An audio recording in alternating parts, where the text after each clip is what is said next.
All right.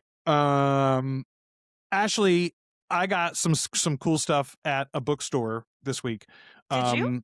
I did at a bookstore, by the way, where I was signing a recall petition for our Hey, terrible hey. governor.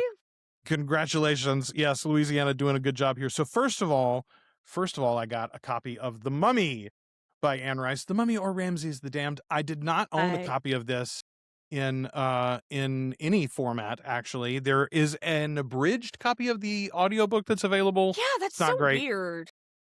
I was very hopeful, honestly, that very soon we would get a full audiobook version of it. Maybe when Christopher gets done with his current redos of the Vampire Chronicles. I don't know Yeah. how far he's going to go into that. This, though, is the bigger prize. A first edition copy of Lasher. She's beautiful. It's in really good shape, too. I was so pleased with it. It was like $14, by the way. Nice work. And I've never owned a copy of Lasher. I do have a very good, I'm fairly certain it's a first edition copy of Taltos. I know I've got a first edition copy of Memnock and everything after that in the Vampire Chronicles and the crossover books. So anyway, potentially collection.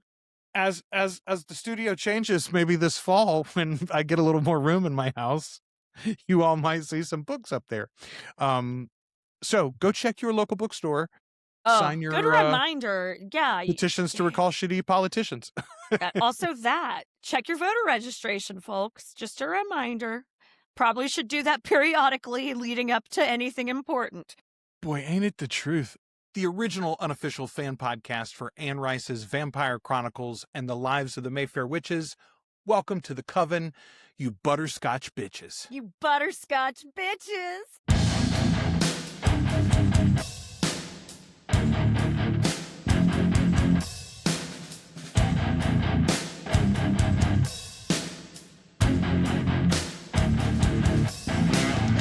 All right, before we get started, oh, wait, we should introduce ourselves. We are your hosts. We should. I am Joel. I'm Ashley. And we are the Articulate Coven, you butterscotch bitches. We love you. We do. We love each and every one of you. So before we get into the episode proper, we're going to be talking about episode 2 of of the Vampire Lestat. I keep wanting to call it the other name. We got some great feedback on both of these comments are actually on our episode about the 1994 film and the TV show, the first 2 seasons of the TV show overall that we had with Judah. Yes. So first of all, this is Gina Electrics says, first of all, I'm so glad that you mentioned how it's still good, but once you've seen great, you're no longer happy with good. This also applies to the rest of the installments within the greater AMC Anne Rice's TV Immortal Universe franchise as well, because people who haven't read the books and who watch Mayfair first before seeing Interview seem to tend to like it just fine. But people who have read the books and or who've seen Interview first seem to be much less impressed with the Mayfair TV series. I think that definitely factored in somewhat with why the Talamasca TV series was so hit or miss for people as well, especially after seeing how it ended. Strong agree with that general statement, Gina there. Secondly, they said, and this was specifically about our brief discussion in that episode about Queen of the Damned, the Queen of the Damned film. Oh, I had made a hard stance, and then I think you had backed me up a little bit on one of our biggest problems in that film is that Lestat is very straight. There's no Louis specifically. There's literally no Louis in it, period. Yeah. Okay. This is a good argument, and it has honestly made me rethink I'm going to try hard not to poo-poo as hard as I have in the past Queen of the Damned. It's not like we shit on it. We know it has brought people to the fandom. Like, it is what it is. It's a delight. I mean, it is what it is. It ain't for me. However, this has made me see it in a new light. I don't think Lestat is actually even so straight in that 2002 movie. It's just that we were still barely even getting token side characters back at that point in time. Never mind any actual lead protagonist characters, and we definitely weren't really getting happy endgames yet. So, it's all so subtextual rather than overt. But I want you to go back and rewatch Lestat's initial transformation. The way Marius looks at Lestat later on while securing Lestat to the bed after Lestat played violin for Akasha. the way Lestat looks at Marius when Marius actually jumps up on stage with him during the concert, the way Lestat eyes his manager up when Lestat's manager is delivering those girls to Lestat to feed on pre-concert. Especially the deleted extended version of that scene. Okay, here's another thing. I do not own a Blu-ray or a DVD copy of that movie. It is not my movie. And so I have not watched deleted scenes, I will say. I'm going to go look. I do own it digitally. I'm going to go look if I have any like iTunes special features on it. I think many of my movies I do. But there are several apparently deleted and extended scenes that really add to this. Okay, the way Marius looks at David in the crowd at the concert, the way Lestat looks at David before walking off into the time-lapse night with Jesse at the very end of, after the concert and all. And then I want you to also consider the deleted scene between all the old ones, Marius, Maharet, Cayman, Mael, Pandora, and Armand, and listen to the way Marius speaks to both of his fledglings and the way his fledglings take digs at how he could have stayed with them. And then tell me it's not there. Okay, fair enough. It's subtle, but it is there. Never mind the same-sex pairings making out and biting on each other and such in the background at the vampire club when Jesse walks in. Very good call. We're watching and talking about leads here, and there is stuff in the background. It's definitely there. Much like in the first novel and the 90s IWTV movie, it is there in a way that if you blink or you don't know what to look for or aren't really looking for it or are specifically looking for something else, then it's easily missed. Okay. That is so valid. I have raved against that. And I think, I mean, Anne is not one to rewrite her works, right? That I don't think that was ever in the cards. I do think though, even that Hulu TV show with her and Christopher heavily involved in the writing, that version of this, I think that would have been a gay ass show too, y'all. Again, maybe they wouldn't have had penetrative sex as our TV show version gives us. They would have made out though heavily. They would the biting and the sucking of blood would have not been implied metaphorical sex. It would have been shown. It would have been expressed. We have no need for sexual gratification because the blood is sex. There's nothing I could do to Lestat with my genitalia that could possibly compare with what happens when I drink his blood and he drinks mine, et cetera, right? That would have been the tone, not we were very friendly roommates and I'm so glad we spent so many years together. So anyway, very good call, actually, Gigina, and my apologies, honestly. It's something to watch for in the next viewing. Pay more attention. Right? Genuinely. Oh God, do I have to watch Queen of the Damned again? I'll take your word for it, Gigina. No, I'm kidding. All right. Okay. No spoilers up front, but I want to tell you, if you are somebody who doesn't really like this TV show, and you're like, God, Joel and Ashley just kiss its ass every week. Here's one for you. I don't know that I love this episode, Ashley. I've got bones to pick. I know. I knew. And I have some bones to pick as well. Number one, are we going to fucking burn through this story this fast? Holy shit. That's the biggest one, y'all. They're given the opening of Lestat's life is something, it is honestly even more than Rockstar Lestat I felt was cool, but could anybody ever do it right? So I was willing to forego that or do it in some, we talked about originally, is he a YouTuber or a podcaster or something, right?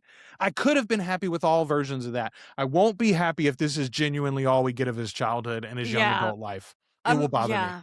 It is that was, I knew the second I was like, well, that went by way too fast for Joel's taste, 100%. But it went by way too fast for my taste too. I could have used a lot more. I think it did such a good job of fleshing out Gabriella, and giving us a really good, hard, view of her. Immediately they're setting up this character and establishing her. It felt so much more about establishing her character than establishing Lestat's. That is my only little, okay, there's two clings of hope here, and now we are going slightly into spoilers because this is the direct connection that I thought. I finished I watched it one time, and then I think I watched it with Judah, and he and I were talking about it just a little bit, and something he said made me draw the connection. Episode 2 of season 1 is, other than the fight, it's the biggest problem that I had with the whole series so far, because Louis is turned, then they have a telepathic conversation with each other, Louis and Lestat, and then immediately they talk about how makers and their fledglings can't speak to each other. And I was like, wait, this seems wrong. I know there are patterns to this show. I know Rollin likes the old George Lucas, it's like poetry, it rhymes, right? It's possible that there are pieces of this episode, in particular, you talk about the Gabriella of it all. Does it seem to you that maybe the Gabriella and Lestat relationship as it's depicted in this episode mirrors the Armand and Louis relationship as it's depicted in their Meet Cute episode, for instance, right? The soundtrack seems a little heightened. The romance of it all is over. It seems to be played for effect. Lestat talks about so many times, he goes back to a refrain of, you're being very patient with the Oedipus of it all. You're being very patient with the incest of it all. I really appreciate your, blah, blah, blah, whatever. Methinks the lady doth protest too much. I really expect some Daniel interrogation to many of the things that Lestat says in this episode. Yeah, or at least we'll get to see more of it in a more expanded way. I hope, that's my hope at least, because it really did seem so much more about establishing Gabriella's character than it seemed about, like, this is how Lestat ended up where he is and ended up as who he is. It was kind of, I didn't hate it because I love Jennifer Ely and she fucking ate it up this episode. Okay, I want to start right there. What do you think about her accent? Okay. So at first I was really tickled because it sounds very much like an accent one of my fellow improvisers uses on stage sometimes, and it really fucking cracked me up at first. I was like, "Holy shit." I didn't expect them to go that hard with it. I didn't either. I don't look. Okay, Lestat's accent is so colored by that Anne Rice description where it's not even French anymore. It's very colored by his American experience, right? And Gabriella's is just not seemingly flavored at all in a modern American way. But they're setting her up as like for that, I think. Like, I think they've set her up as like she would not want to lose her Italian accent. She's proud of being Italian. Like, she makes fun of Lestat for speaking in his father's tongue. Speaking his father's tongue. That's right. So I think that's like, it might be like a pride thing for her. It might even be a fucking spite thing for her.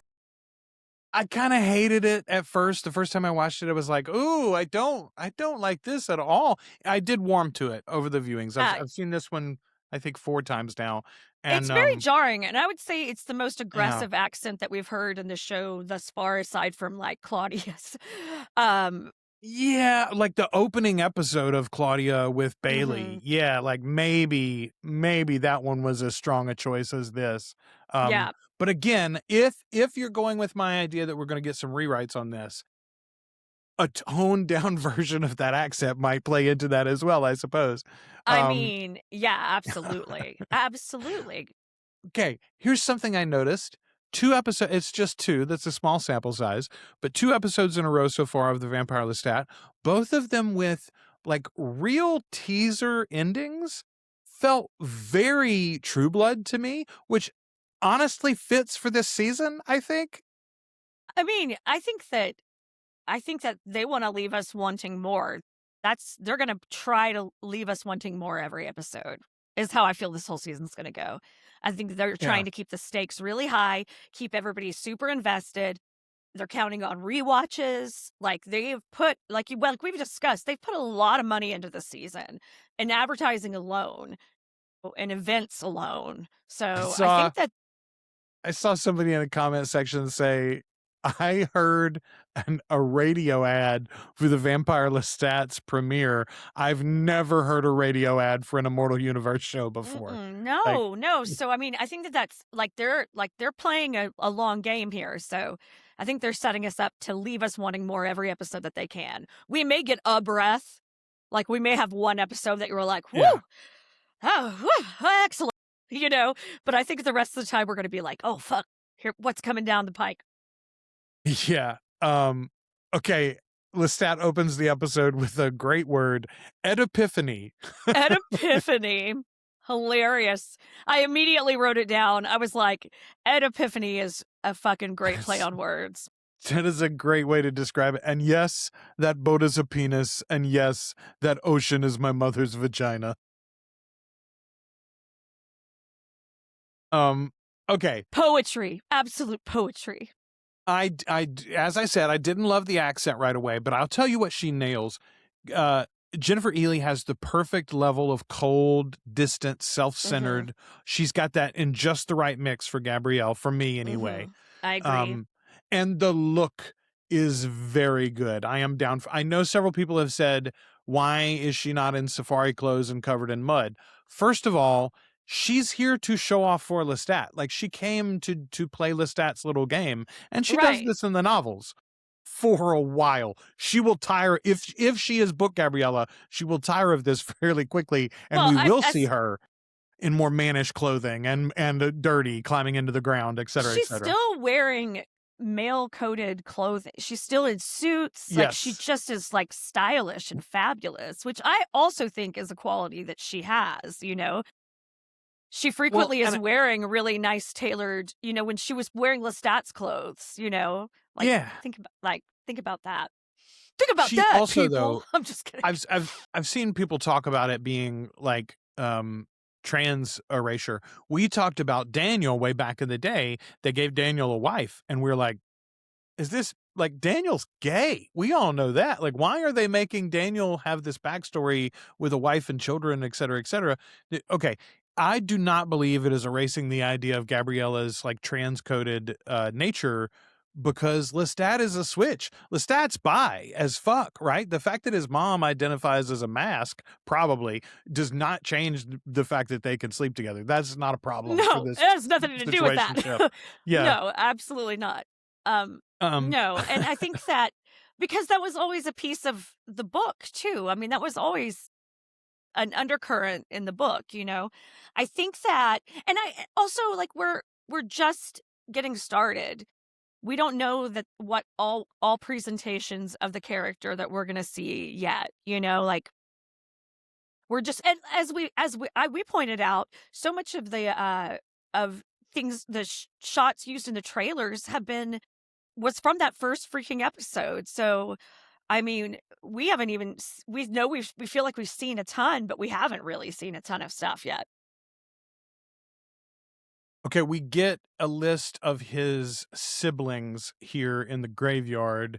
Aristide, Marie, Jules, Faustine, and unbaptized, which I had to explain that one to Judah. I'm like, that means that kid died before they could get him baptized, which means he went to perdition, actually. 1, 2, 3, 4, 5. And then we have the 2 brothers that are still alive, which means that Lestat is the 8th child, technically, in this universe. He's the 7th son in the books. He's also only got brothers in the books. They're all brothers. Feels like at least Marie here is a daughter. Maybe the unbaptized one was too. I thought that was interesting. It doesn't really matter. 2 brothers are the only ones that make it to adulthood anyway, so that's the same. Okay, my first nit was the seminary scene. I love that it's included, sort of, right? We get the priest coming. He wants to take Lestat. He's a very promising student. We could teach him, blah, blah, blah, blah, blah. I love that it's his mother that's going to pay for it, and has some demands about the catalog of schooling as well. This is all good, except that that's all we get. We don't, I mean, I know we've heard that his brothers and his father yank him out, and we see him back at the table some years later, whatever, but we don't see that he was just beginning to read. We don't see why his fathers and his brother allow him to go, but then force him to come back, et cetera, right? Like, yeah, I don't know. It went by, all of this went by very fast. Like, and I get, we don't have to, and see, the seminary thing doesn't even really bother me that much, because I think that part of that is to show how abusive his father and brothers are to him. And I mean, they're just blatantly beating the shit out of him, you know, and being horrible to him and Gabriella both. So it's like, you know, they're kind of taking care of showing that piece of it, you know.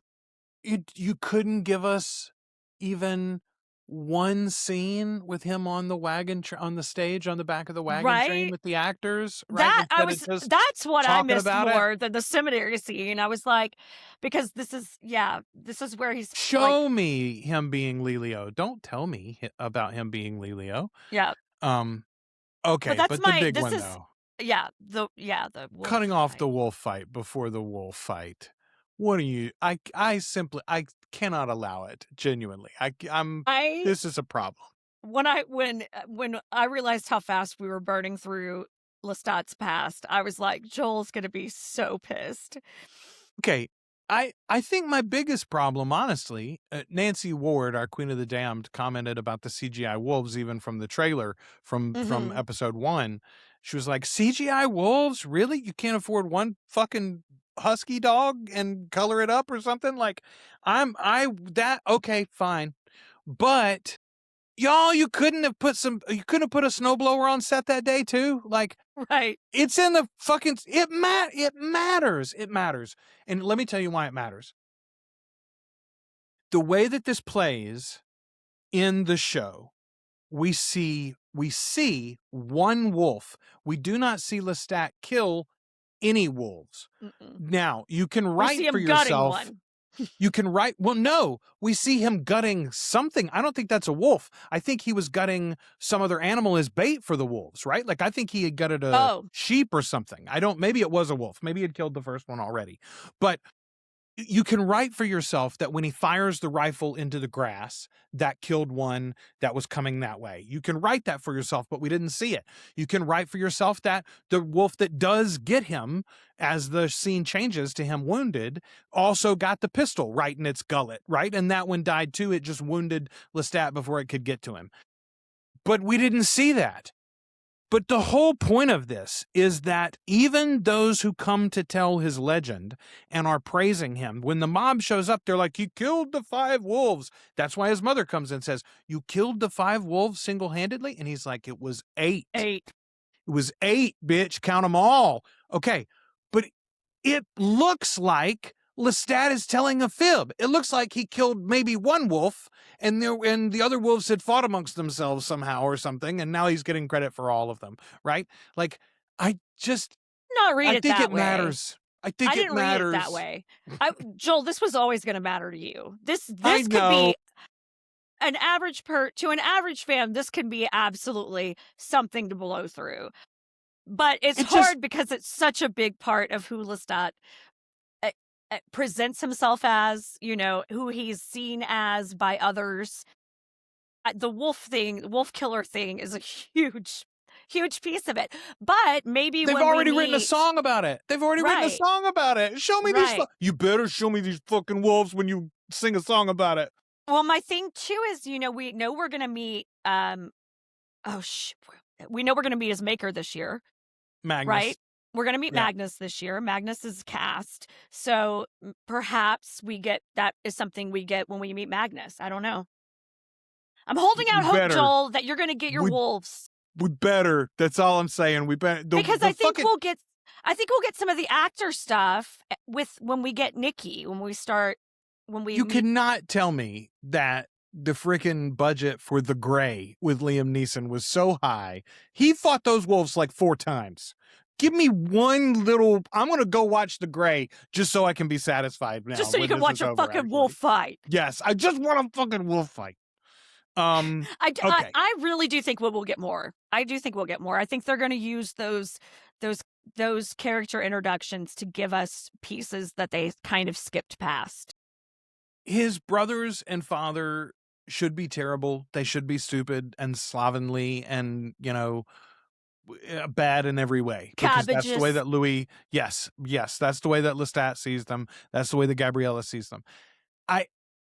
It felt more like played for laughs. Even the scene when they were trying to he's like, break his legs.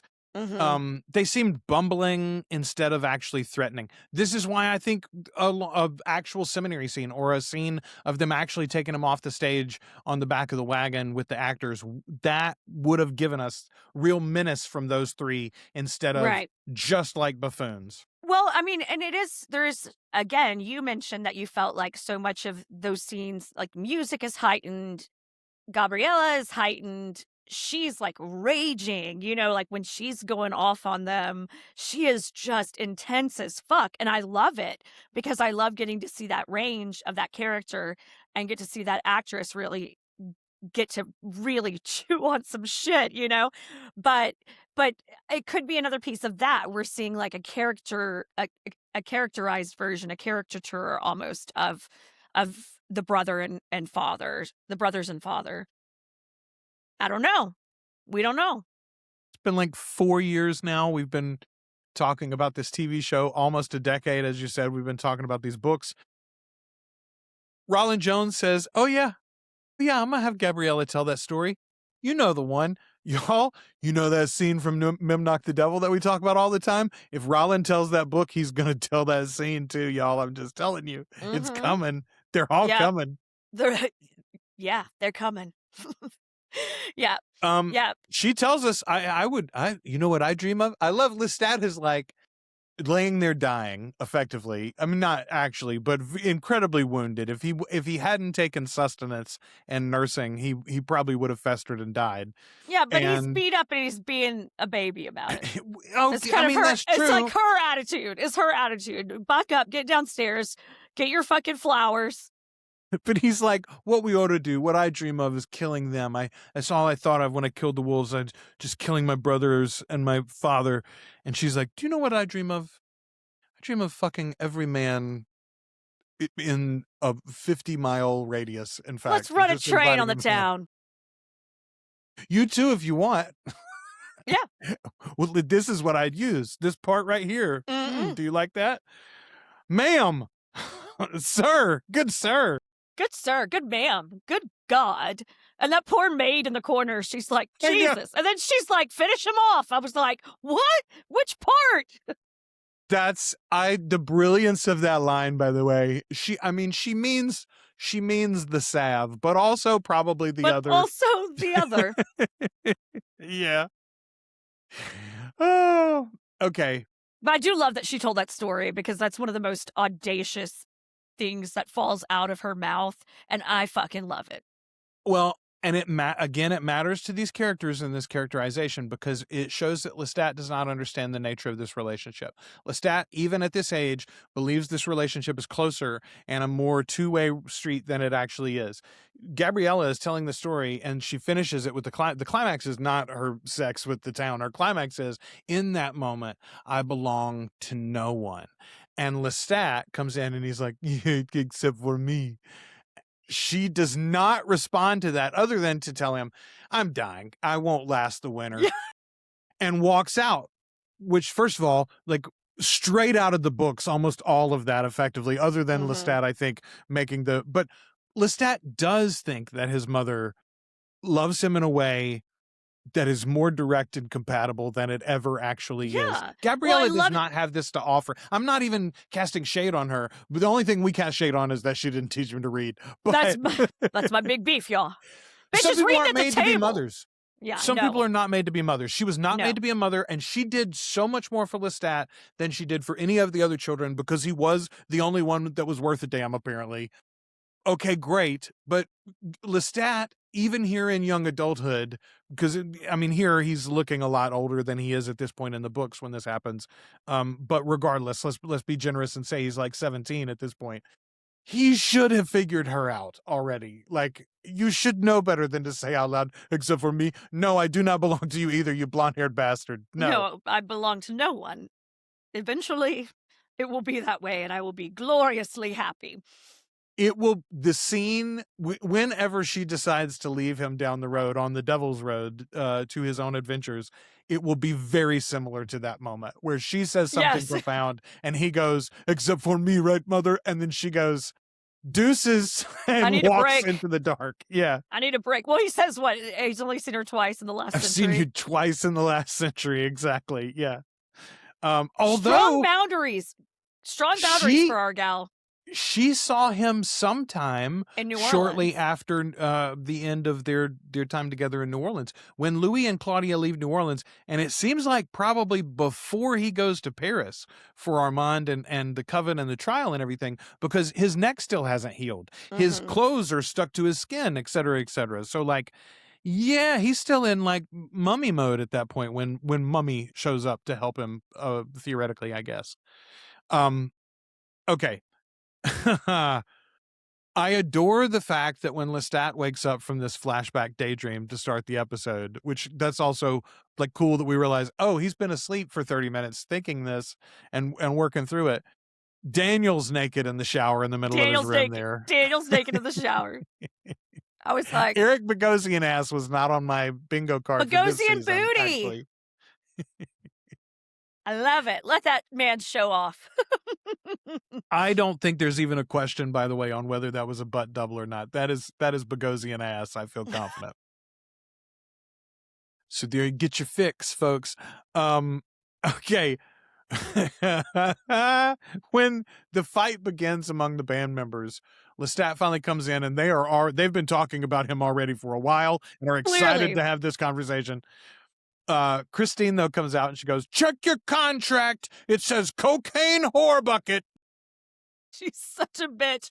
I think I read a comment somebody left that was like, does anyone get like an Anne vibe from her? And I was going to say the same thing. Yeah. Totally get that kind of vibe. And I love it. Like the hair, the part, the kind of like tone of voice. I really love it. Yeah, I was just trying to pull up the comments. I think that was on YouTube. Okay, yeah, it was. Matabee, which had several good comments, actually. The actress playing Christine Clare is a delight, and you cannot convince me that she's not doing an Anne Rice impression. Now, the accent is not Anne's, right? But her vocal delivery, he's right, is like the way that she speaks. Her cadence is very similar, but the way that she carries herself, the way that she moves, her facial reactions, and her hair is very 90s Anne. He's right. I do think it, and maybe it's not like a high level decision, right? Maybe this is the actress and the makeup department were like, what if we snuck in a little? And then everybody was like, yeah, it's fine. But I think somebody turned out that way. Somebody made the choice. Yeah, somebody made the choice. I love it. It's a lovely vibe. And she's so good in these too, by the way. Like all of that stuff that she does. Okay. I mean, I feel like if you need a fucking lawyer to get shit done, or like, I don't even know if she's a lawyer or if she's just a manager, but this is a bitch that gets shit done. Like you need anything taken care of and she's going to take care of it. Also apparently gives quite a good blowjob. Yeah. How does he describe it? She provides a service that most municipal drainage systems are incapable of, or something like that. Metropolitan cities, I think, was even included in that. Yeah. Yeah. Oh man. Okay. I love the questions escalate. It's like, do you guys play baseball like Twilight? One at a time. One at a time, please. When he's like, do you have the fire gift? And he just lights the book on fire. Lights the book on fire. I loved that. Which, by the way, okay, I pointed out to Judah, Salamander has been with them for 2 years at this point, almost full 2 years, I think he's been with Lestat. He still hasn't finished that book.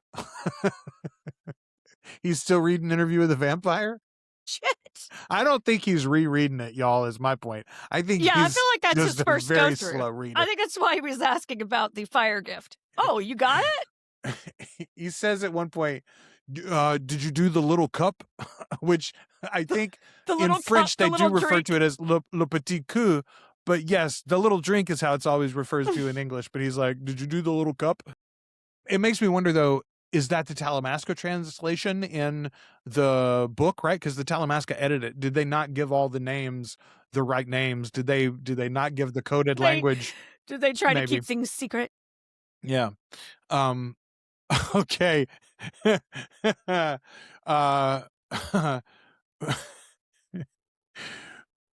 Okay, Did you notice that the line after the opening theme song changed? At the end of episode 1, they finish All Fall Down, and he goes, oui, c'est cool. That's cool. Uh-huh. In this one, Lestat says, fabulous, moving on. Oh, no, I did not notice that. Yeah, my guess is they're going to change that after every episode. It'll be something to watch for. Right. I like somebody says, are all your songs about this guy? Lewis? But they mispronounce. Yes, Lewis. Are all her songs about this guy, Lewis? Lewis. It's not Lewis. Which, by the way, that is one of my biggest nits. Anytime somebody spells it with a W, I'm like, Lewis. I know you didn't do the audiobook. That would be an IE at the end of it, at least, if you were doing it wrong. When Claudia, nope, not Claudia. Shit. Never mind. I made that mistake and now the thought went right. Oh no, Tough Cookie. When TC was like talking about black licorice, she's like, is that about sucking Lewis's dick? Sucking Louis's dick. Which again, we know from the backstage pass on episode 1 that is not what black licorice is about. Actually, black licorice was written in kill.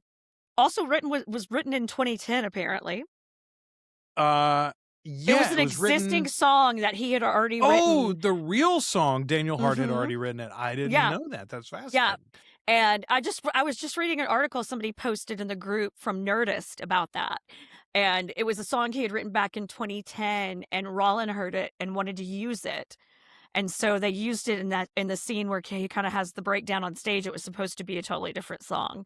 Okay, that makes a lot of sense why that song would have leaked so far back when then, because I think that might have been like the first song that people heard in a full version. It got leaked online somehow.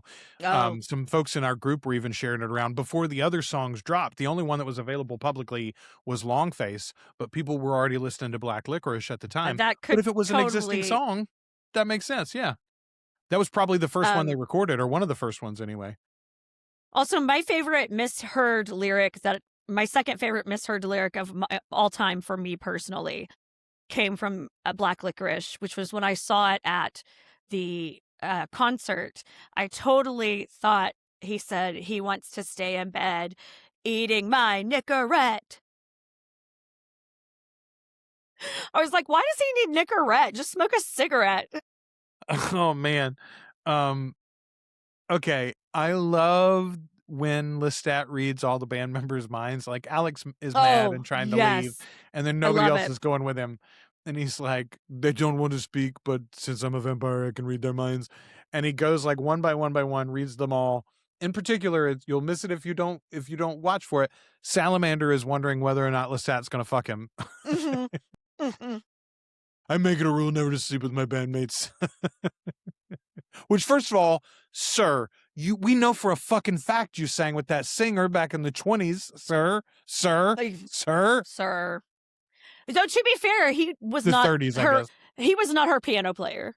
That's no. He played every instrument on that recording. Remember, he kicked the whole band out and played every instrument. I just meant on the for the job. Yeah, fair. Just for the recording. That's different. Okay. You can fuck somebody in a recording studio. All right. I love that Gabriella and Lestat talk about how they really shouldn't be screwing since they're mother and son. And so their pact is to agree that they won't reveal that they're mother and son. It's not that they won't fuck. It's that they won't fuck a lot. And they're also try to keep that that to a they minimum. will lie. Yes. Yeah, that they'll lie we have a new about who she is. backstory. Sophia. Okay. So they go hunting. They hunt the glass salesman, which I thought was a great scene. They fly over the city. Okay, they mention there's these little groups that go off in all the different places. Did you read it that Lestat and Gabriella got all of those people in those different places and then ended at the club? That's the way I read it too. Yeah, yes. They were going to clean house. They were going to have those glassmen. So they end at the strip club, though. And let's just talk about the excellently balanced staff at this strip club. Folks, bodies and shapes of every size, every version you could want. It was so delectable. Also, genuine aerial skills, a few of these young ladies. I was impressed. Well, I mean, and also some good ping pong skills, apparently. Listen, one of my great life regrets, honestly, is I've never been in a facility that offered a ping pong trick. Very frankly, I I've been have in not some either. facilities. I've never I've seen been the in ping pong trick. facilities. I've never seen a ping pong trick. The fact that Gabriella and Lestat each Catch the balls. they catch, and Lestat calls the woman by name too. Thank you, Thanks, Carol. Carol. Thank you, Carol. Okay. I loved the moment Gabriella's sitting at the bar and she's getting hit on by this older guy who keeps asking if she works here. God bless. So she just gives him a heart attack or an aneurysm or chokes him to death as she walks away. She's like, you don't even get drained, actually. You don't even get... I don't want to drink you. You're disgusting. No, not sexy drink time for you, in fact, actually. No, indeed.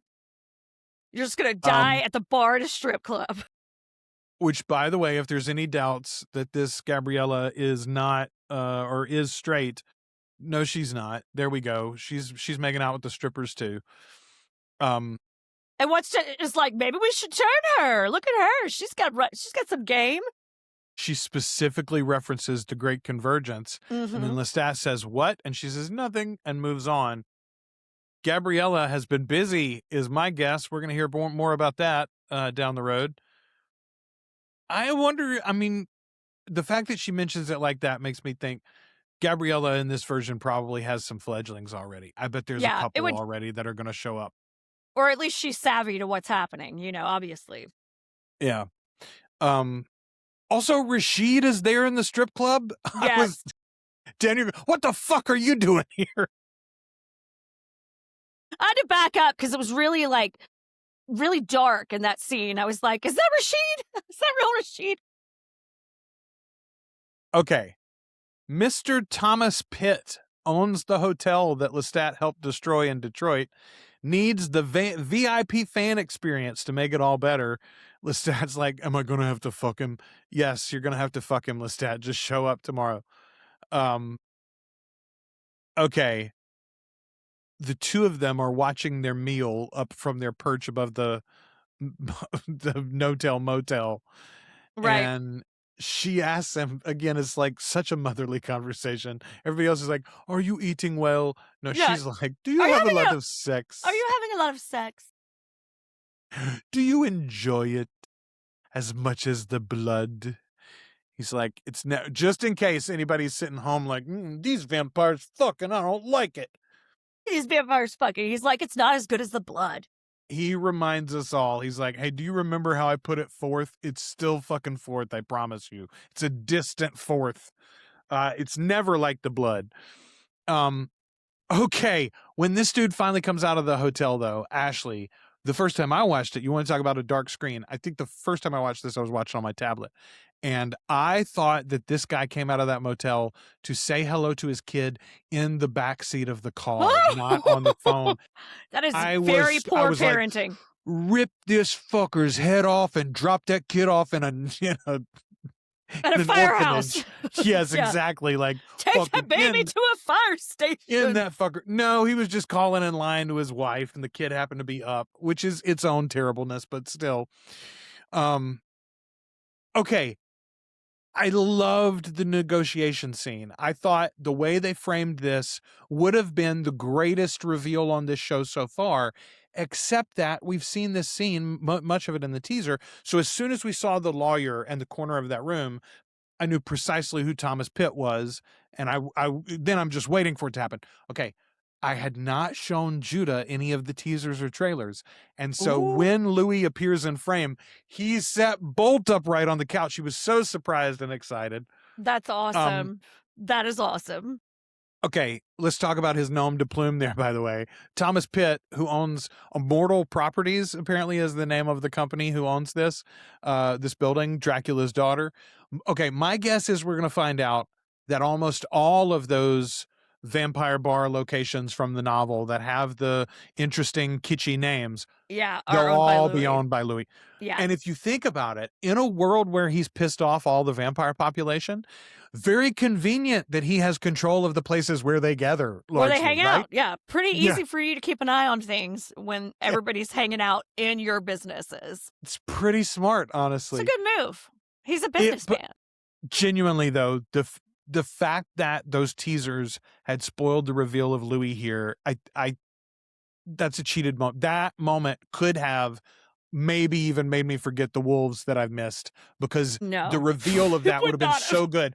I mean, yeah, you're right on that. But I never would have seen it coming, except that I knew that scene. I knew where that scene was, and I knew who was sitting beside that lawyer, you know? Still good reveal. And there's also more of this scene that we didn't get in the teaser.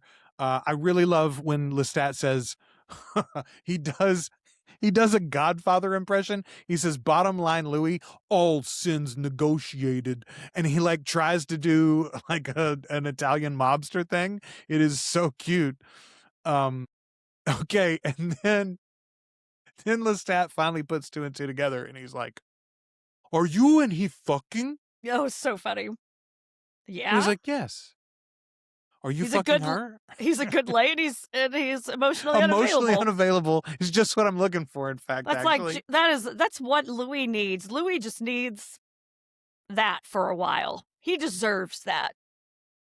Yeah, so the line that we mentioned earlier, Christine can perform what most metropolitan draining systems could only dream of. Are you enjoying your VIP fan experience? It's so funny. We find out that Louis owns 45% of Lestat's merch sales. Which apparently our boy Lestat was not aware of. Again, it makes perfect sense that Louis, this TV show Louis, would be monitoring things through financial control, right? Like, he has realized in a way that, I mean, only maybe Armand and Maharet in the books understand that, like, the power in the modern world is financial power. And so if you just accrue enough financial power, you can do anything that you want to do. You can stay hidden for eternity. You can always create a new identity. You can pass your money on to your next of kin, which is yourself, you know. And you can apply leverage to society even in ways that you want to when you need to, without literally becoming a rock star and telling the world that vampires exist, et cetera, right? They're like, we don't. Louis genuinely is like walking this whole scene. He's so calm, and he's effectively like, calm. Why are you out of control, Lestat? Like, where is this I feel coming like you're from? in a bad place. Have you been to therapy? Which is the thing that, if you're on the other side of that, pisses you off absolutely 100% more than you were. The instructions, "you should calm down," have never done anyone any good. No, indeed. No, indeed. Absolutely not. Okay. Why Do I Have to Feel is the song here, which I'm assuming should mean Tuesday after this show drops, we should be getting a single that includes this song. I hope we get the little French ditty that he sings at the piano. Okay, I want that one almost worse, honestly. Although I do want that worse. I loved it. The line when he is flying up in the air to see Louis specifically and says, the line is, "I tried to write you the prettiest song in the world, but I got distracted." And he holds up the book and like throws it at him. And I didn't. And then he goes back to the stage. Yeah. And I didn't then. Fuck you. I cannot fucking wait to break down the lyrics on that one, honestly. Yeah. Very much looking forward to it. Yeah. Yeah. Okay. Rashid is in the club during the concert too. Rashid, what are you doing? He's all over town. You're we find out later what he's doing, you know. Yeah. All right. We cut to another scene from the very first teaser trailer, I think, where we see Daniel and Louis talking in the restaurant. Mm-hmm. And Daniel's describing how he got pulled into all this. I love Lestat's lead into this. He's like, "Was I there? No." "Is this how I've decided to tell it? Yes." When tertiary figures appear, I will be speaking for them. I will be speaking for them. Yep. So, Also, in case you thought this was going to be a reliable narration, boys and girls. He says these scenes like this are included because they are important for understanding how I woke the queen and unleashed her wrath on the world. Okay, Yes. so again, they are laying it out here. There are only 7 episodes this season. I do think we will see Akasha. I think we will see her risen. I think we may even see the beginnings of what she does in the Queen of the Damned novel. What I don't think we will see this season, I don't think we possibly could, is the resolution of that storyline. And so when I tell you, when they say that season 3, the end of season 3 could be a satisfying conclusion to the series, that may be true. I believe them when they say it. It will not be a satisfying conclusion to the Queen of the Damned book, y'all, which is why I say there will be more. There will be more. There will be more. It's coming. They're building it up too much. Simply must be. Yeah, I know, right? As quick as they are moving through things, at the beginning of the story, there's still so much of the story that happens. There's still so fucking much left. I mean, even so much. Yeah. There's so much. And left, never mind the backstory, right? We've got literally a dozen important ancient vampires who each have at least an episode's worth of very compelling and important backstory, honestly. So I genuinely, what I can easily imagine is that we get a second season of The Vampire Lestat, or perhaps they even change it to Queen of the Damned, but that story, that season would largely be backstory, because we have to meet Maharet, we have to meet Cayman, we have to meet Mael, honestly. These characters, and again, maybe you could cut a few, maybe you could combine a few. I know we've talked before about maybe they'll combine, but we've talked about they could combine theoretically. We wouldn't like it maybe, but they could combine David and Daniel in some ways in the show if they wanted to. It does seem like they've done something to Agent Talbot. Oh, we're going to get there in a minute for sure, because I think it might be misleading, honestly, but we'll see. I do too. All right. Back to where we were though for the minute. Daniel is explaining to Louis that this weird thing happens to him occasionally where everyone that is around him disappears like it's the rapture, and yet he can feel him. Who him? Armand. Say the name. Repeat the name. Daniel can feel Armand. Did that ever happen with you in Lestat? And Louis is like, no, that did not ever happen with me in Lestat. That sounds weird. Lestat does not dabble in that particular type of fuckery.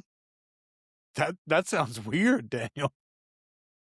It does sound weird, Louis. If that guy sends you a blender, send it back. Okay, I'm going to go ahead and say that the many of us that had theories, especially in season 1 and throughout season 2 even, that perhaps Daniel's wife, his daughters may be inserted memories or expanded memories, etc. I'm going to go ahead and say that's not true. That Armand and Daniel may have some experiences together that we don't know about yet, but Daniel's whole life has not been Armand influenced in that way. Because he talks about Daniel reaching out to his daughter again. He called his daughter. Yeah, he called his daughter twice, in fact. Hung up both times in the end, but he did call his daughter. His daughter's real. There's a person that comes from Daniel and his relationship in the past. There's at least one of them out there, I guess.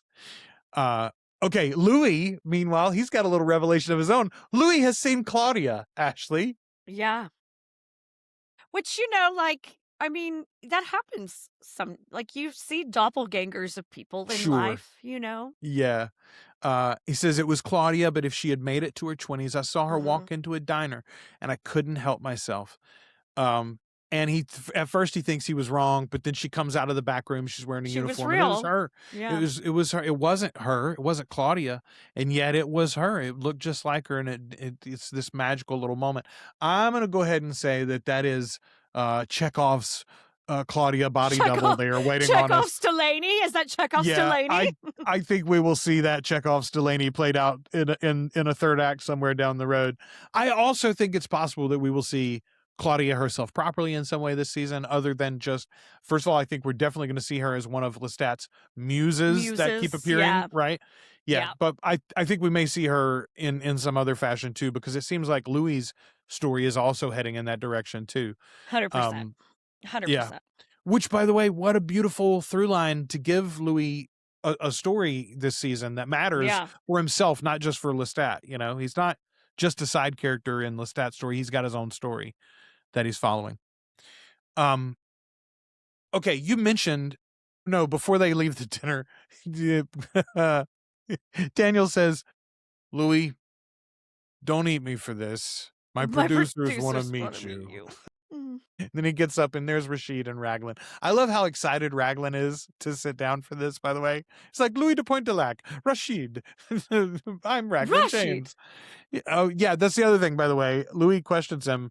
So Rashid's really your name? And he goes, I've always pronounced it. No, how does he say it? He says, I put the emphasis on the other syllable. On the first syllable, on the other syllable. Is it Rashid? Do you have a preference? Okay, then we get, though, this beautiful song. Lestat plays this song in French. I think this song is about his mother. I think that's why he wrote it in French, honestly. However, it occurred to me at the end of that scene, maybe that's not even his song. Is this the Baudelaire poetry that he's put to music that we hear mentioned in the opening, right? Because she says something about, oh, your father's tongue, and he says Italy never produced a Baudelaire. Exactly. Yeah.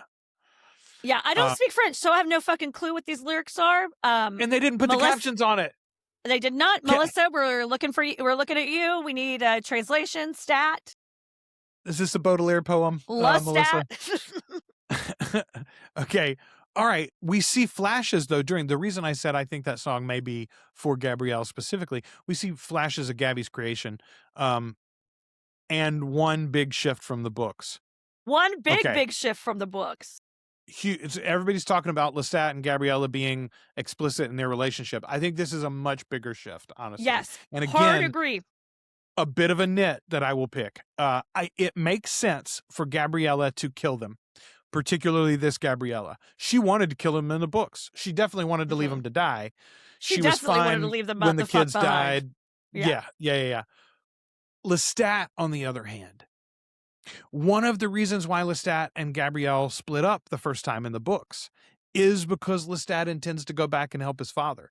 And Gabrielle is like, fuck that with a capital F.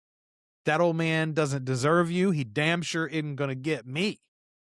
So that's your business, Lestat, but I'm going this way. Yeah. I think giving us a Lestat that kills his family instead of cares for his father, even though he can't stand him. Lestat's cruel to his father in those last years. Yes. But he does give him a roof over his head. He does provide servants to make sure he's fed and cared for and protected, and gets him out of France where they were going to behead him, etc. Right? Like, I don't know. I think this TV version of Lestat is becoming harsher in ways that I don't exactly love. Yeah, I could see. I mean, I could see that.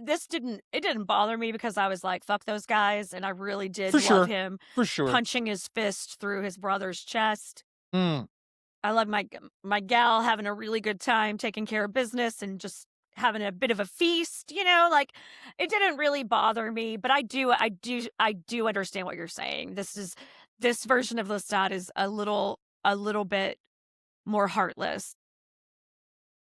Okay. We get to the end of this preamble, which has all been, in fact, Lestat explaining to us why it's okay that he fucks his mother. 8 people on the ark, and now somehow 8 billion. And he begins to explain how incest is totally normal in human history. It's been very common. Specifically in their time, it wasn't forbidden by the law all on its own. I like that he has to qualify, by the way.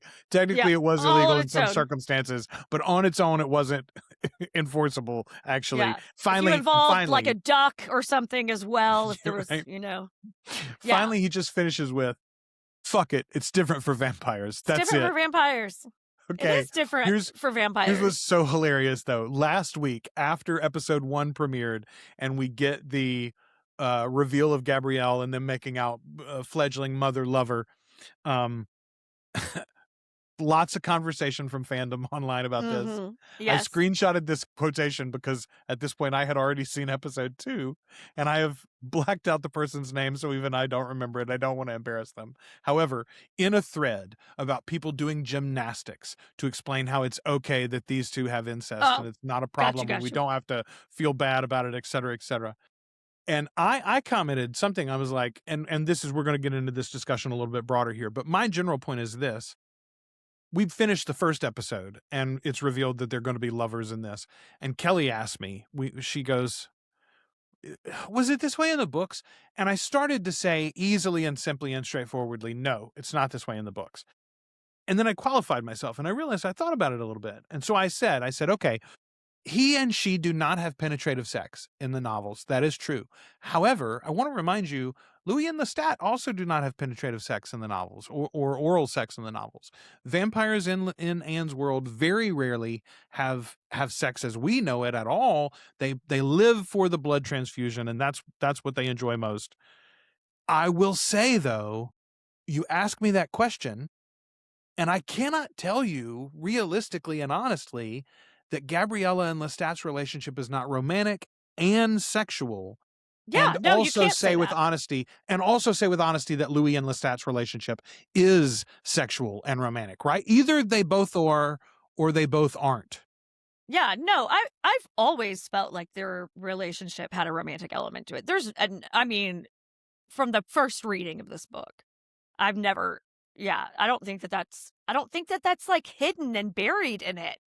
That's the way I always felt about it too. It's not, this is not just like I will often say that America lacks media literacy, and that is true. This is not, for everyone at least, a media literacy question, though. I've seen people that I know have good taste and who understand these books who have also said, I read their relationship as perhaps transgressive or even inappropriate in some ways, but I never read it as incest or even a romantic relationship in that way. Not even when they were vampires? Come on. And I've seen people say that, and I'm like, man, I find that hard to believe. And again, I will test you as a book reader. If you have said to yourself all this time, and I do know people who say Louis and Lestat were roommates, right? I feel those people are clearly wrong. But if you're not a person who says Louis and Lestat were roommates, then what is the difference for you that makes Gabriella and Lestat not a romantic pairing? Anyway, I think something to think about. It's the ick. But in that comment thread, though, or one of those where I replied like, yeah, no, I've always seen it this way. Someone said specifically in quotations, it's different for vampires. Okay, whatever you got to tell yourself. But I had already seen episode 2. And I was like, oh, Lestat tells himself that, actually. He tells us that, in fact. Yeah, it is different for vampires. It's different for vampires. And it is. I mean, I think that's like, even if you don't feel it about their human relationship, the very nature of the fact that Lestat is Gabriella's son, and yet Gabriella is Lestat's fledgling, right? Mm-hmm. Already we have transcended our human relationships in ways that are hard to understand. Potentially changing the power dynamic a lot. Doesn't really, but, potentially. Because Lestat's, when you're a Tinkerbell, you never get to change the power dynamic in your relationships, actually. No. That's the sad truth. Yeah. And she is not a Tinkerbell. She does not give a fuck. They can always stop clapping, Ashley. That's the problem for us. They can always stop clapping. And that girl will stop clapping. She is not going to clap for pity. You're not getting pity claps. I was shocked that what Rashid and Raglan want to talk to Louis about is that they need a little help in the field. They want to recruit him for a Talamasca mission. First of all, when's the Talamasca deciding they're going to take out vampires? This is new. Well, is this the Talamasca, or is this these two gone rogue? Indeed. And who is in Raglan James right now?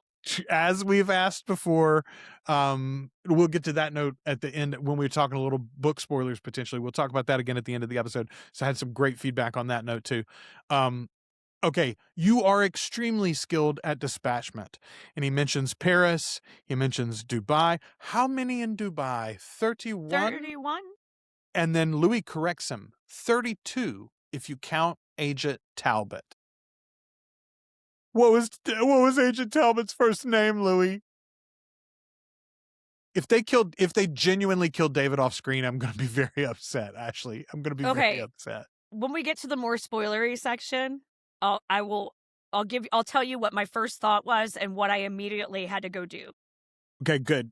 Because the fact that they qualify it, Rashid and Raglan believe it to be 31 kills, and Louis says technically 32 if you count Agent Talbot. Why wouldn't you count Agent Talbot? Mm-hmm. You probably popped the heads off all those other motherfuckers, right? Well, you decapitated them and burned them. What did you do to Agent Talbot that it's a technicality, et cetera, right? So we'll talk about that again in book spoilers. If you're just watching the show, we don't want to ruin anything for you, but they're fucking layers is our point here, okay? And Raglan's comment, no real loss. No one liked him much. No one liked him much. But what is the real mission? It's not just the Tooth Team. It's not just the Fang Gang. The Fang Gang are a problem in Detroit. They caused the blackout, by the way, with a meth production, I think he says. They're cooking meth, and that's why they caused the blackout. I did not think it was meth. But they're a drug distribution gang, though. That's part of what it's part of the thing that Raglan mentions when he's talking down their crimes. Maybe it was, and I just did not hear it that way. But the leader of the Fang Gang, turns out, goes by a few names. Killer is how he's describing himself these days. Louis didn't recall that name. However, he did remember his other nom de plume, Bruce. He used to call himself Bruce. I believe your Claudia spent a few evenings with him once upon a time. And he's got a picture here. Killer is on the menu, folks. All right. This is my spoiler. Here comes some revenge. This is my spoiler that I mentioned. From the After Dark about episode 1, Rollin calls his name specifically. Rollin says the Fang Gang was woven in from season 1. Claudia is the one that names Bruce Killer. Why? I can't believe that he brought Bruce up by name. Bruce isn't mentioned in episode 1. Killer is on her neck as a tattoo, but it's like such a little background thing. I would not have been expecting this early in the season, honestly. Except that everybody had noticed Killer on her tattoo and had talked about it in theories, et cetera, et cetera. Even before I saw that was the vibe I had. I don't know. Yeah, well, in retrospect, it makes perfect sense. Yeah, that was my read 100%. That's how we were going to kind of make the segue into this sort of piece of the puzzle for Louis. It will not surprise me if it turns out that Baby Jinx was not exactly in on the full version of the plan, and that what she thought she was doing with Lestat is not exactly, in fact, what ended up happening, et cetera, et cetera. In the novels, the Baby Jinx character is very naive, but she's super excited to get to that Lestat concert and not to kill him. She loves Lestat. She loves the song. She loves the book. She loves him. Can't wait to meet him in person. Like, she's looking forward to all of this. And I think that will be true for this character in the end, too, even though she was used to baby trap or honey trap or whatever. Yeah, honey trap. I don't think she is a knowing accomplice. That's what I'm gonna. Joel, that was a lot of drugs. That was a lot of drugs. You're right. And she jumped right up there, knowing full well that he was gonna bite her neck, be on all of her drugs. He liked it though. Once he was on all those drugs. Killer's name on the back of her neck. That's fair. That's fair. That is going to be a red wedding, is my guess, though, Ashley. It's going to be a very red wedding. I'm very excited. Okay, let's talk a couple of book spoilers here. So if you are only a TV show watcher, then go ahead and skip forward. If you're a patron, we will be talking about Castle Rock this week. We'll be talking about episode 207, The Word. So stay tuned for that, but you can skip ahead to the Castle Rock discussion if you don't want potential book spoilers. Okay. My first thing about David Talbot. Is he in Raglan technicality? Is he in Raglan? Yeah, or Rashid, right? Like, the interesting thing is you could never give us the actual stuffy old British man, and yet in fact in the end give us the stuffy old British man who has this long history with the Talamasca. You just never show us that body at all. You never have to cast that actor at all because you give that character to an actor you've already cast potentially. Yeah. So the first thing I did after watching this was I was like, does Raglan have a little bit more of a British accent than usual? Like, it was just a little heavier than that sort of mid-Atlantic sort of thing he had going on. So I went back and I watched, episode 3, part of episode 3, season 2 of Interview, just to kind of see if that accent was a little bit more exaggerated, but it was hard to tell. But I felt like it was a little more rounded, a little more British in sections, just in some of his words. So that was my guess. If you are listening to this and you are not a book reader, the reason why we are parsing all of these things apart is because Raglan James is the titular body thief. character from The Tale of the Body Thief. He's the fourth adventure in the Vampire Chronicles. And we know that this has been being set up for a long time. We've talked about it previously on the show. We love the idea of getting a little more of Raglan's backstory, which you get very little of in the novel. He's already on the outs from the Talamasca and a wanted man, et cetera, when that book starts. But yeah, the idea that this might have been shuffled around a few times already in one way or another, very exciting to me, very enticing. Yeah, especially with the thought that that might be Lestat in him in the auction. You know, okay, like that's what I was getting to. I didn't notice it the first time, I'll admit it.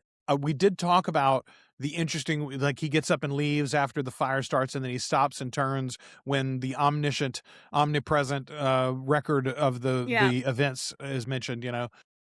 But several commenters in our various locations have talked about the fact that if you go watch that opening auction scene, he's moving in a very un-Raglan way. He's moving with the grace of Lestat specifically. Cocks his head in a certain way, listening when when he turns around. Like, once people started mentioning that, I was like, oh shit. And that's the sort of thing that would be a great teaser at the end of, we finally truly resolve the Queen of the Damned storyline, and we come back to that auction scene and we realize that that Lestat's not dead as we've been led to believe at that point or whatever, and in fact Raglan's gone, and that's Lestat walking away from the auction in this young British man's body. Yeah, exactly. Fascinating possibilities there. And again, it gives me hope that this creative team is teasing us, honestly, when they talk about wrapping this up. That's not their plans at all. I think as long as AMC is happy with the results of the ratings, I know they're going to be happy with the critical acclaim on the show. It's 100% on Rotten Tomatoes. People are loving it. The reviews have been good. The fan base is loving it. New people have found it, which, by the way, I got flack from a couple of people from a clip that I mentioned from one of our previous episodes where I sort of downplay comments about racism being the reason why this season is getting big. None of us, Ashley and I, do not doubt that there are people who bounced off of seasons 1 and 2 because it had 2 black leads. That is absolutely true. We know it's true. Black Louis is not my Louis, et cetera, et cetera. People have said that. We know that is true. I also know, as somebody mentioned, white members of the fandom taking photo shoots and cosplay at the plantation from the 94 film. Like, yeah, any photo shoots that you're doing at a plantation, those people are not our people. I don't know what to tell you. No. But the real reason, I'm not saying racism doesn't play any part, but the real reason why this season is getting a bigger push, and it does seem to have more behind it, it's because the first 2 seasons were on Netflix by now, y'all. Worldwide, people have had access to this show. People who do not subscribe to AMC, people who do not follow everything that has Anne Rice's name on it, et cetera, they have now gotten exposed to it. The heated rivalry fandom got big and then went, what else is gay out there? And a bunch of people went, well, there's these gay vampires. Okay, let me take you to my cottage for the winter. Okay, those folks have come into this fold too. And why? Because it was on Netflix and it was easily accessible. We've talked about this before. Same thing happened to Breaking Bad. Breaking Bad blew up in between 2 and 3. Breaking Bad blew up in between season 2 and season 3. Yeah. And I mean, do I think that there are people who purposefully did not watch the first 2 seasons and are now like, oh, I'll get on board because it's this? Yeah, absolutely. Sure. And they suck. They fucking suck. And they're not going to enjoy it as much as we will, y'all. And they're not going to enjoy it as much. And they're not invited to play in our sandbox with us. No. Those people will bounce off of these. We don't want to hang out with spaces. No, man. I will strongly agree with all the memes that I've seen. if someone tells me, yeah, I didn't watch Interview with the Vampire, but I'm really enjoying the Vampire Lestat, I'm going to be looking at you askance. I'm like, but it's easy to watch those first 2 seasons now. You could watch them this week while you're waiting on episode 2. Like, just go ahead. Just go ahead. Yeah. We'll be here waiting for you when you catch up. There's so many episodes to enjoy. Also, Louis Jacob Anderson is not going anywhere. Y'all, Delaney Hales is in this season, at least a little bit. We know that already. She's been in the behind-the-scenes stuff a bunch. So, like, the show is not getting less black either, honestly. Its lead, its first name in the credits is not a black man anymore. And if it starts to, I mean, I'm going to have Yes! Because you don't precisely. get to like make those changes and bring in an audience that appreciates that and then turn around and fuck them and say, no, just kidding. No, we're not on board with that. I will talk mad shit if anything like that happened. Hard agree with that. Okay. I didn't love it. It's not like episode 1 of this season is probably my second, maybe my first favorite episode of the whole show. Yeah. It's very is good. Way down towards the bottom, honestly, of the whole show overall. Well, we'll rank them when we tier list. Indeed, precisely. Okay, that's a good reminder, by the way. Thank you for the segue. First and foremost, I want to tell you, articulatecoven.com/events. Go get your tickets for the Great Convergence. We're going to come together in New Orleans on Halloween. We're going to hang We're out, going to be y'all. there this year at Halloween. We're going to be there in 27 at Halloween as well. So come join us. We're going to have lots of fun. And there's no ticket lottery for that one. You can just buy the tickets. They're very affordable. You can just come hang out with us. It is not exclusive. We will tell you for sure that you have a ticket more than a week before the event. Yes, so you can plan your travel so you can plan accordingly. Okay, but also coming up, we will of course do week to week for the rest of the Vampire Lestat. When we wrap on this season, we're going to do a full feedback episode. We will then do a tier listing episode where we rank all of the episodes from this whole show so far. And then we're going to do some flan again. I think we're going to do a few movie nights first. We're probably going to do Life of Chuck, probably Dr. Sleep, because you and I both love it so much. Maybe another one. And then we're going to cover, it looks like everybody's voting for The Haunting of Hill House. That will be our next series discussion. Awesome. That's my favorite. And I know some of you might be saying, but I showed up for Anne Rice. I do not care for Mike Flanagan. First of all, you should go give him a try. But even if you don't, that's cool. We won't be talking about Anne Rice stuff, but there will be new Articulate Coven for you, as even the non-patrons will get access to our Castle Rock discussions. 2 full seasons of Castle Rock coming your way once we get done with the Vampire Lestat. All right, until we talk to you the next time, we have been your hosts. I am Joel. I'm Ashley. And we are the Articulate Coven.